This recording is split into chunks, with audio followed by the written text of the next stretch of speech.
नमस्कार मित्रांनो, आज आहे 27 फेब्रुवारी. 27 फेब्रुवारी ह्या दिवशी ज्ञानपीठ पुरस्कार विजेते कवी कुसुमाग्रज यांचा जन्मदिवस मराठी भाषा गौरव दिन म्हणून साजरा केला जातो.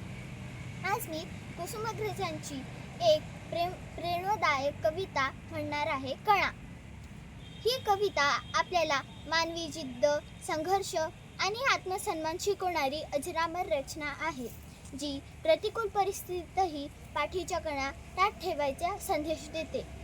ही कविता मानवी बळाचे प्रतीक मानले जाते, जी कठीण परिस्थितीतही मराठी भाषेप्रमाणेच ठाम राहण्याचे बळ देते.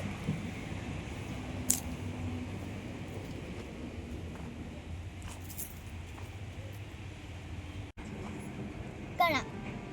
ओळखलं का सर मला, पावसात आले कोणी, कपडे होते करदमलेले, केसांवरती पाणी, क्षणभर बसला नंतर हसला, बोलला वरती पाहून, गंगामाई पाहुणी आली गेली घट्यात राहून, माहेरवाशीन पोरींसाठी चार भिंतीत नाचली, मोकळ्या हाती जाईल कशी बायको मात्र वाचली, भिंत खचली चूल विजली होते नव्हते नेले, प्रसाद म्हणून पापण्यांमध्ये पाणी थोडे ठेवले, कारभारीला घेऊन संगे सर आता लढतो आहे, पडकी भिंत बांधतो आहे, चिखलगाळ काढतो आहे, खिशाकडे हात जातात हसत हसत उठला, खिशाकडे हात जातात हसत हसत उठला, पैसे नको सर जरा एकटे पण वाटला, मोडून पडला संसार पण मोडला नाही कणा, मोडून पडला संसार पण मोडला नाही कणा, पाठीवरती हात ठेवून नुसतं लढ म्हणा, पाठीवरती हात ठेवून नुसतं लढ म्हणा.